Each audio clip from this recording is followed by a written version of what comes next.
Hi this is Srinivas Soleti welcome to big story. సార్వత్రిక ఎన్నికలు వచ్చేస్తున్నాయి.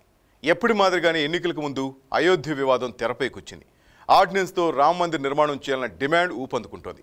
అయోధ్యలో విశ్వ హిందూ పరిషత్ ధర్మసభ, ఉద్ధవ్ థాక్రే అయోధ్య యాత్ర, ఆర్ఎస్ఎస్ అధినేత మోహన్ భగవత్ ప్రకటన, యోగా గురు రామ్దేవ్ బాబా, నిర్మోహి అఖాడా, స్వామి పరిపూర్ణానంద ఒకరేమిటి, అందరూ ఇప్పుడు రామ మందిరం గురించే మాత్రమే మాట్లాడుతున్నారు.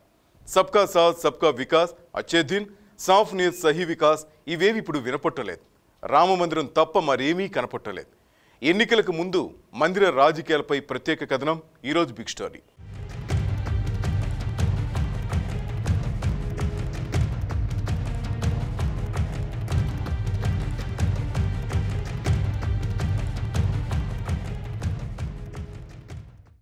ఎన్నికలు ఎప్పుడు వచ్చినా అయోధ్య వివాదం మళ్లీ ముందుకొస్తుంది.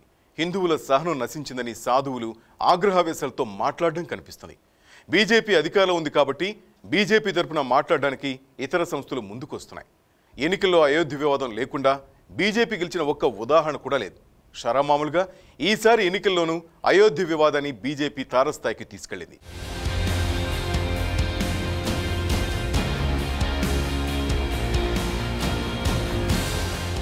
విజయదశమి వార్షిక కార్యక్రమం సందర్భంగా ఆర్ఎస్ఎస్ చీఫ్ మోహన్ భగవత్ హిందువుల చిరకాల వాంఛ అయోధ్యలో రామాలయ నిర్మాణంపై ఆర్డినెన్స్ తేవాలని కేంద్రాన్ని డిమాండ్ చేశారు.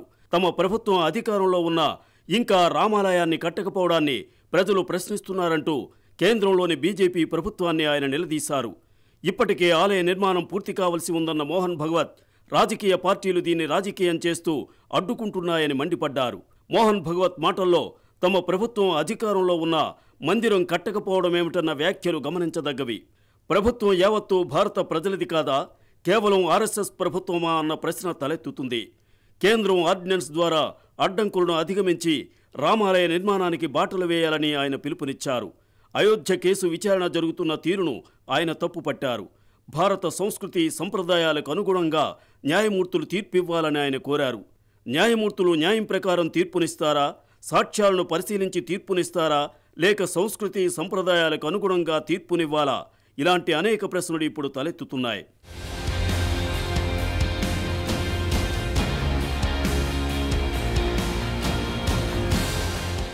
మోహన్ భగవత్ చెప్పిన తరువాత ఇక అందరూ ఆర్డినెన్స్ కావాలన్న డిమాండ్ మొదలుపెట్టారు. బీజేపీలో వివాదాస్పద వ్యాఖ్యలకు మారుపేరైన గిరిరాజ్ సింగ్ హిందువుల సహనం నశించిపోయిందన్నాడు. कि अगर हिंदुओं का सब्र टूटा तो क्या होगा ये कोई नहीं कह सकता. इस पर तो विवाद होनी ही नहीं चाहिए. इस पर तो कोर्ट में जाने की जरूरत नहीं. आजादी के बाद ही बन जानी चाहिए. ఒకప్పుడు విశ్వ హిందూ పరిషత్ ఇంటర్నేషనల్ ప్రెసిడెంట్ ప్రవీణ్ తొగాడియా మోదీతో ఆయనకు బెడిసింది. రాజస్థాన్ పోలీసులు తనను ఎన్కౌంటర్ చేయాలనుకుంటున్నారంటూ ఆరోపించిన హిందుత్వ నాయకుడు. అంతర్రాష్ట్రీయ హిందూ పరిషత్ స్థాపించి దానికి తానే చీఫ్ అని ప్రకటించుకున్న ప్రవీణ్ తొగాడియా కూడా అయోధ్య వెళ్లి రామమందిర నినాదం అందుకున్నారు. అయోధ్యలో ప్రవీణ్ తొగాడియా వెంట పెద్దగా కార్యకర్తలు లేకపోయినప్పటికీ పోలీసులతో ఘర్షణ పడ్డం తదితర సంఘటనల వల్ల మరోసారి ప్రవీణ్ తొగాడియా అయోధ్య వివాదంలో తాను కూడా ముఖ్యమైన వ్యక్తిగా ప్రచారం పొందగలిగాడు. ప్రవీణ్ తొగాడియాకు నరేంద్ర మోదీకి గత కొంతకాలంగా సత్సంబంధాలు లేవు కాబట్టి ఆయన మోదీపై కూడా విమర్శలు ఎక్కుపెట్టాడు.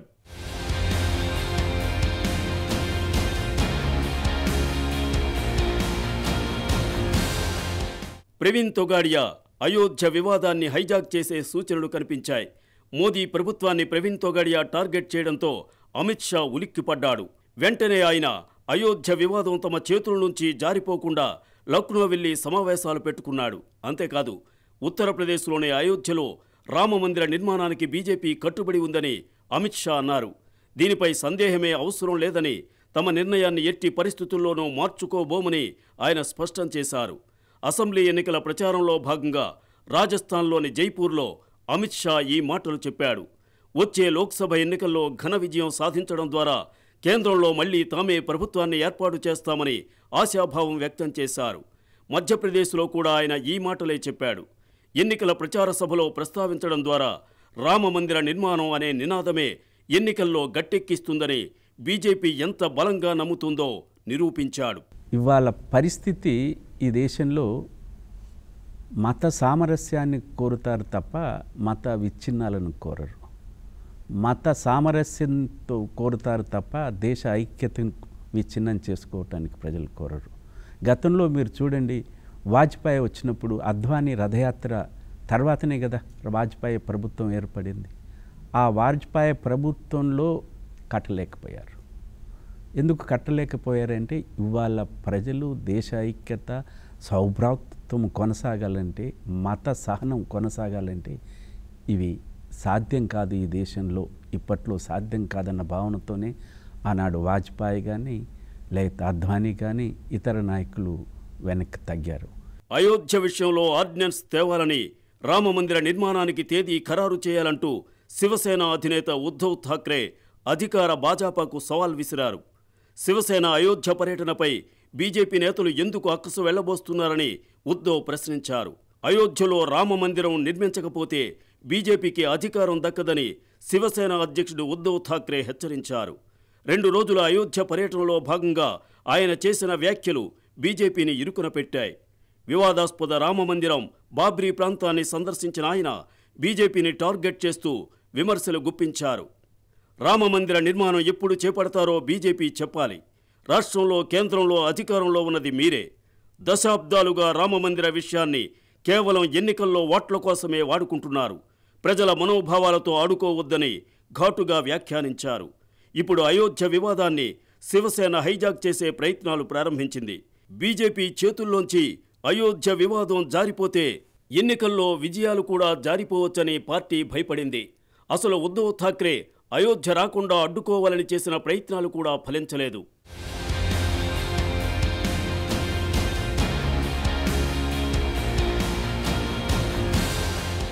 రాబోయే పార్లమెంటు సమావేశాల్లో అయోధ్యలో రామమందిర నిర్మాణానికి బిల్లు ప్రవేశపెట్టేస్తామని బీజేపీ ఎంపీ రవీంద్ర కుష్వాహా ప్రకటించారు. ఒకవేళ రాజ్యసభలో విఫలమైతే కేంద్రం ఆర్డినెన్స్ తెస్తుందని ఆయన చెప్పారు. అయోధ్యలోని వివాదాస్పద స్థలంపై సుప్రీంకోర్టులో కేసు పెండింగ్లో ఉంది. మందిర నిర్మాణానికి చట్టం తీసుకురావాలని హిందుత్వ సంస్థలు కోరుతున్నాయి. బిల్లు ప్రవేశపెడితే పార్లమెంట్లో బిల్లుపై చర్చ జరిగేటప్పుడు ఎవరు మందిర నిర్మాణానికి అనుకూలంగా ఉన్నారో, ఎవరు వ్యతిరేకిస్తున్నారో ప్రజలకు తేటతెల్లమవుతుందన్నాడు కుష్వాహా. అంటే అర్థం, రాబోయే ఎన్నికల్లో ఫలానా పార్టీలు మందిర నిర్మాణానికి అడ్డుపడుతున్నాయి కాబట్టి వాళ్లకు ఓటేయొద్దు, మాకే ఓటేయండని చెబుతారు. ఎన్నికల రాజకీయాలకు ఉపయోగపడుతుంది కాబట్టి పార్లమెంట్లో బిల్లు ప్రవేశపెట్టవచ్చు. సుప్రీంకోర్టులో సమస్య ఉన్నప్పుడు కోర్టును పక్కకు తప్పించి ఇలాంటి ప్రయత్నాలు చేయవద్దని ఏ పార్టీ అయినా చెబితే ఆ పార్టీని హిందూ వ్యతిరేక పార్టీగా ముద్రేసి హిందువుల ఓట్లు కొల్లగొట్టవచ్చని బీజేపీ భావిస్తోంది.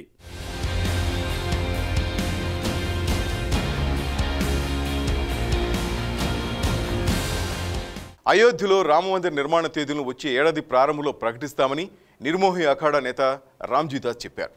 అయోధ్యలో వీహెచ్పీ నిర్వహించిన విరాట్ ధర్మసభలో రామ్జీదాస్ ప్రసంగిస్తూ వచ్చే ఏడాది జరగనున్న ప్రయాగ్రాజ్ కుంభమేళాలో ఈ తేదీలను ప్రకటిస్తామన్నారు.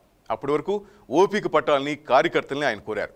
వీహెచ్పీ నిర్వహించిన విరాట్ ధర్మసభలో రామమందిర నిర్మాణం వెంటనే జరగాలన్న డిమాండ్ ఊపందుకుంది. రామ జన్మభూమి న్యాస్ అధ్యక్షుడు నృత్య గోపాల్ దాస్ మాట్లాడుతూ రామమందిరాన్ని అన్ని వర్గాల ప్రజలు ఎలా కోరుకుంటున్నారో దేశం నలుమూల నుంచి సభకు తరలి వచ్చిన వారిని చూస్తే తెలుస్తుందన్నారు. మనం కోర్టులను గౌరవిస్తాం. ప్రధాని మోదీ, సీఎం ఆదిత్యనాథులపై మనకు ఎన్నో ఆశలున్నాయి. మందిర నిర్మాణానికి చర్యలు తీసుకోవాలని యోగిజీని నేను కోరుతున్నాను అన్నాడు. హిందుత్వ నేత రామ్ భట్టాచార్య మాట్లాడుతూ ఆలయ నిర్మాణానికి ప్రధాని మోదీ డిసెంబర్లో చర్యలు ప్రారంభిస్తారని తనకు సమాచారం ఉందన్నారు.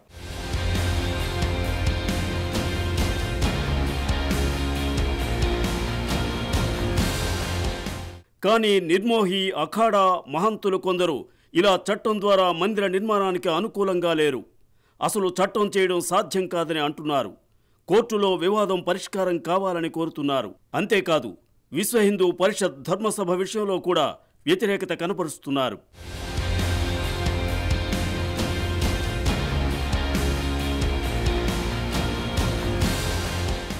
రామమందిర నిర్మాణానికి వెంటనే చట్టం చేయాలంటూ యోగా గురు రామ్దేవ్ బాబా కూడా అన్నారు. అయోధ్యలో రామమందిర నిర్మాణంలో జాప్యంతో ప్రజల్లో సహనం నశించిందని చెప్పారు. దీంతో ప్రజలే రామమందిర నిర్మాణాన్ని చేపడతారని, అదే జరిగితే దేశంలో శాంతి భద్రతల సమస్య తలెత్తుతుందని పేర్కొన్నారు. అందుకే కేంద్రం సాధ్యమైనంత త్వరగా రామమందిర నిర్మాణం కోసం చట్టం చేయాలని డిమాండ్ చేశారు. మరోవైపు వినయ్ ఖత్యార్ వంటి నేతలు కూడా ఈ సందర్భంలో మాట్లాడడం ద్వారా జాతీయ మీడియాలో కనిపిస్తున్నారు. साल से ज़्यादा का वक्त हो गया मुकदमे को. इधर जो भी सुलह करने की कोशिशें थी वो सब नाकाम हो चुकी. तो आखिर लोकतंत्र का सबसे बड़ा न्याय का मंदिर संसद है और मोदी जी से बड़ा राष्ट्रभक्त और राम भक्त और कौन होगा, तो उनको ये काम.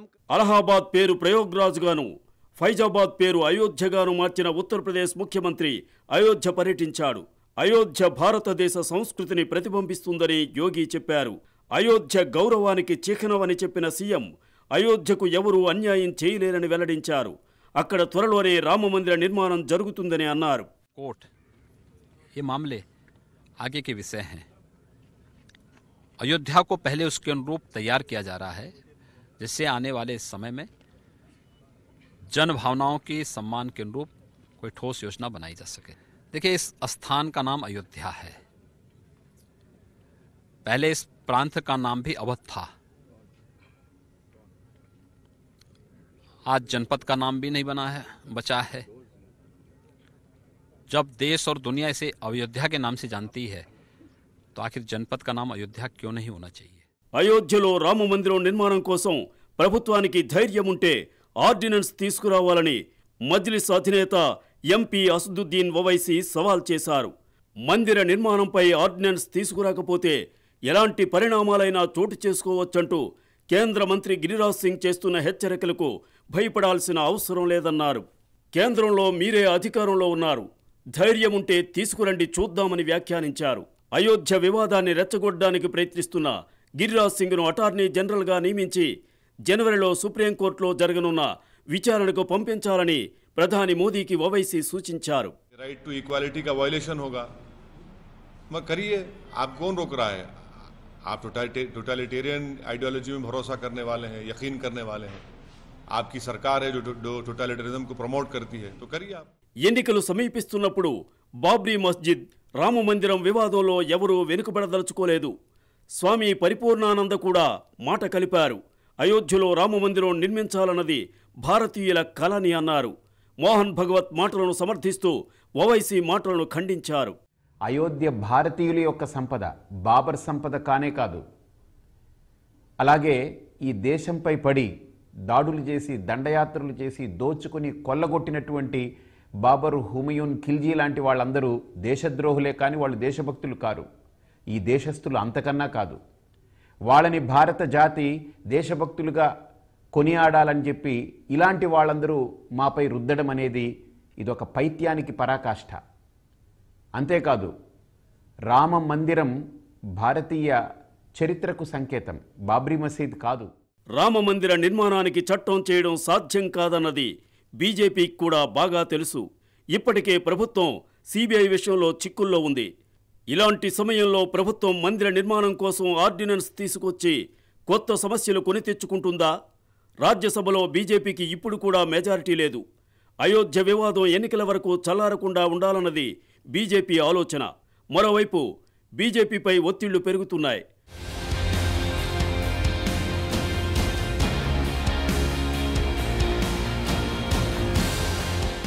ఆర్డినెన్స్ పేరుతో అయోధ్య వివాదం 2019 ఎన్నికల్లో ప్రధాన సమస్యగా మార్చడానికి బీజేపీ ప్రయత్నిస్తుంది. అయోధ్య వివాదంలో వివిధ దశలు పరిశీలిస్తే 2002లో వాజ్పేయి ప్రభుత్వం హిందూ ముస్లింల మధ్య చర్చల కోసం అయోధ్య సెల్ ప్రారంభించింది. 2002లో అయోధ్య వెళ్లి వస్తున్న కరసేవకుల రైలుపై దాడి చేశారు, దానిని తగులబెట్టారు. ఈ ఘటనలో 58 మంది కరసేవకులు చనిపోయారు. దీనికి ప్రతిగా గుజరాత్ అల్లర్లు జరిగాయి. అందులో వందలాది మంది ముస్లింలు చనిపోయారు. గుజరాత్ హింసాకాండ అల్లర్ల తరువాత దేశంలో మతతత్వ రాజకీయాలు మరింత పెరిగాయి. 2009 జూన్లో లిబర్హాన్ కమిషన్ మసీదు కూల్చివేతపై నివేదిక ఇచ్చింది. రామమందిర ఉద్యమానికి సారథి అద్వానీ. 1990లో రథయాత్రలతో ఆయన నడిపిన ఉద్యమమే దేశంలో మత కల్లోలాలకు, బాబ్రీ కూల్చివేతకు కారణమైందని పలువురు భావిస్తారు. 1984లో లోక్సభలో కేవలం 2 సీట్లున్న బీజేపీకి 1986లో 85 స్థానాలు లభించడానికి కారణం బాబ్రీ మసీదు రామజన్మభూమి వివాదం. 1991లో 120 స్థానాలు, 1996లో అతిపెద్ద పార్టీగా 161 స్థానాలు, 1998లో 182 స్థానాలు, 1999లో 180 స్థానాలు గెలుచుకున్న పార్టీ ఆ తరువాత రామమందిర ఉద్యమం వెనక్కి వెళ్లడంతో 2004లో 138 స్థానాలు, 2009లో 116 స్థానాలకు పడిపోయింది. 2014లో అచ్చేదిన్, అవినీతి నిర్మూలన వంటి నినాదాలతో 282 సీట్లు గెలుచుకుంది. అద్వానీ రథయాత్రలకు వెనుక ఉండి నిర్వహణ బాధ్యతలు చూసిన నరేంద్ర మోదీ 2014లో ప్రధాని అయ్యారు. 2017 ఉత్తరప్రదేశ్ ఎన్నికల్లో కూడా బీజేపీ మేనిఫెస్టోలో రామమందిర నిర్మాణం అలాగే ఉంది. ఇప్పుడు 2019లో కూడా ఇదే ఎన్నికల ప్రధాన సమస్యగా కొనసాగే సూచనలున్నాయి. షైనింగ్ ఇండియా నినాదం బీజేపీకి అప్పుడు ఉపయోగపడలేదు. ఈసారి అచ్చేదిన్ నినాదం ఉపయోగపడే అవకాశాలు లేవు. కాబట్టి మందిరమే శరణని బీజేపీ భావిస్తున్నట్లుంది.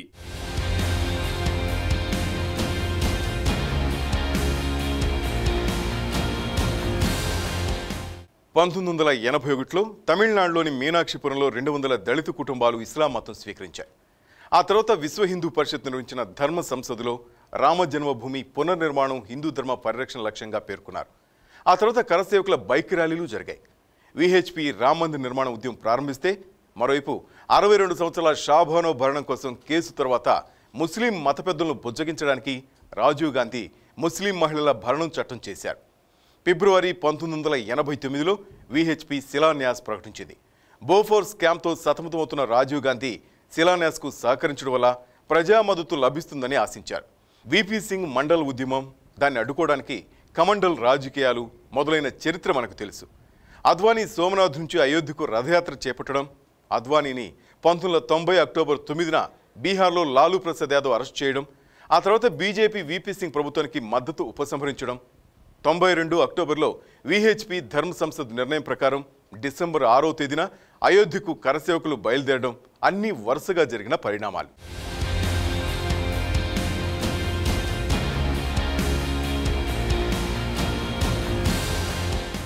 కరసేవ కేవలం అక్కడి అరుగును కడిగి శుభ్రం చేయడానికి మాత్రమే అన్నారు. కానీ చెప్పింది ఒకటి, జరిగింది ఏమిటో మనకు తెలుసు. శిక్షణ పొందిన మాదిరిగా యువ కరసేవకులు బాబ్రీ మస్జిద్ పైకి ఎక్కి బాబ్రీ మసీదును కూల్చారు. లోపల ఉన్న రాముడి విగ్రహాలను భద్రతా దళాలు వేరే చోటికి తరలించాయి. సాయంత్రం 5 గంటల వరకు మస్జిద్ కూల్చివేత జరిగిపోయింది. అప్పటికప్పుడు ఒక టెంటు నిర్మించి విగ్రహాలు అక్కడ పెట్టి పూజలు కూడా ప్రారంభించారు.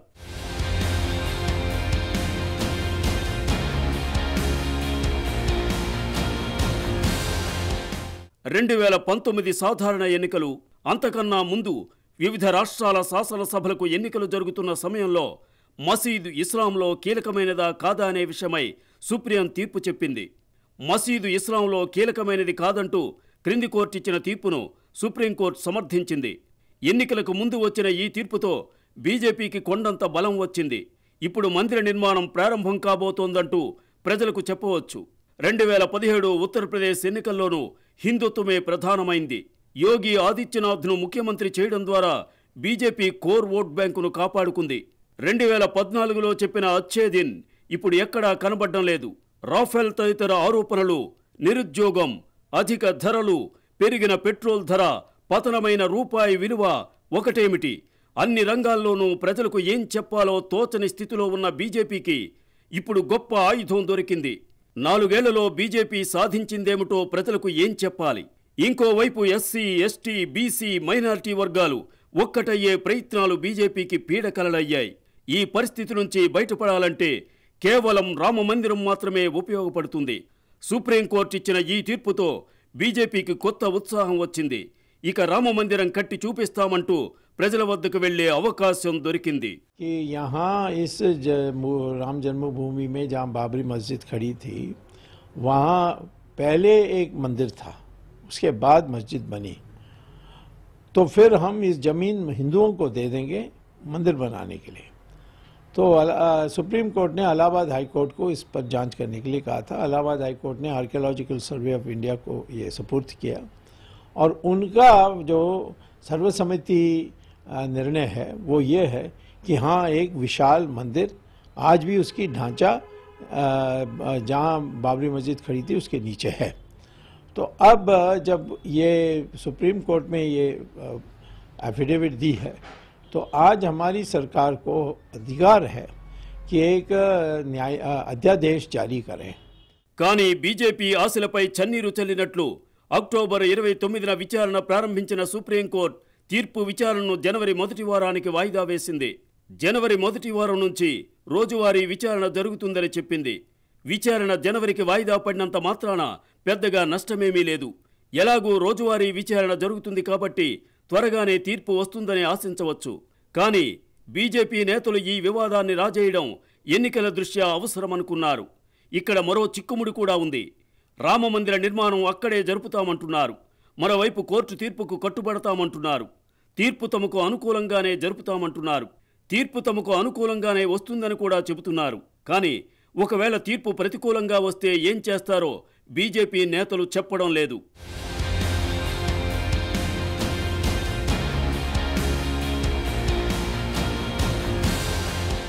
కానీ ముస్లిం సంస్థల వైఖరి ఈ విషయంలో స్పష్టంగా ఉంది.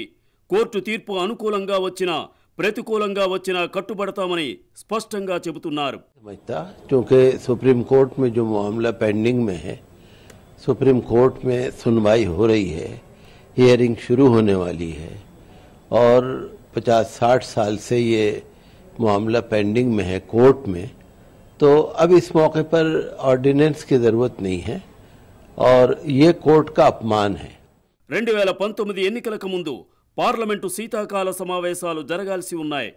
అందువల్ల సామాన్య ఓటర్ను ప్రసన్నం చేసుకోవడం కోసం బీజేపీ ఆర్డినెన్స్ను తీసుకువచ్చే ప్రయత్నాలు చేయవచ్చు. అది చట్టంగా మారడమన్నది మరో విషయం. దీనివల్ల బీజేపీ హిందుత్వవాద రాజకీయాలు సజీవంగా ఉంటాయి.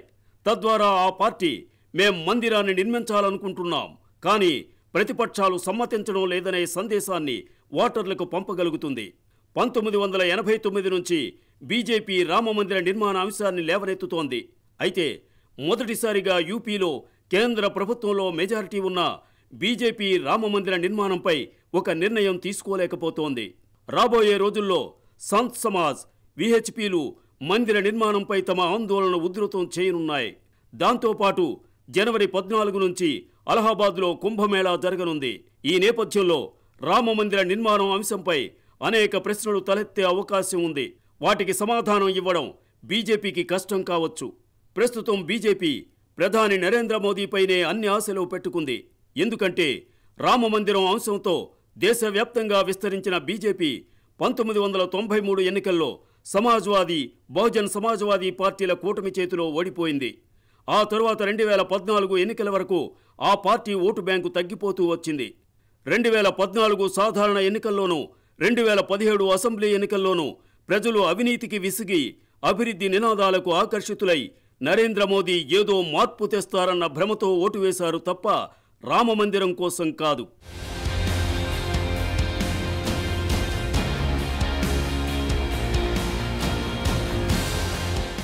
ఒకవైపు బీజేపీ, ఆర్ఎస్ఎస్, విహెచ్పీ అయోధ్య వివాదాన్ని తీవ్రం చేస్తుంటే మరోవైపు భీమ్ ఆర్మీ వ్యవస్థాపకుడు చంద్రశేఖర్ ఆజాద్ కూడా అయోధ్య పర్యటిస్తానని అన్నారు.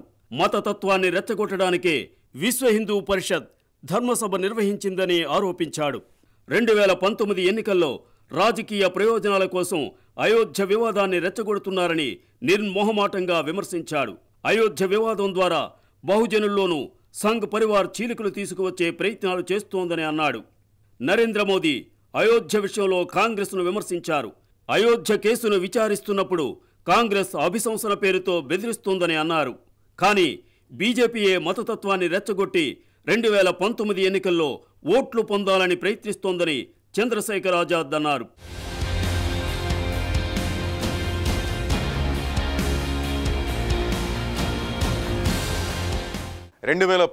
ఎన్నికలకు ముందు రామమందిర నిర్మాణం తెరపైకి వచ్చింది.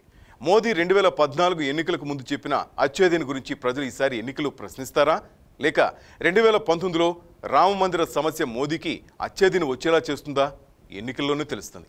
ఇది ఈరోజు బిగ్ స్టోరీ. రేపు మరో కథనంతో మళ్ళీ కలుసుకుందాం. Keep watching 99 TV.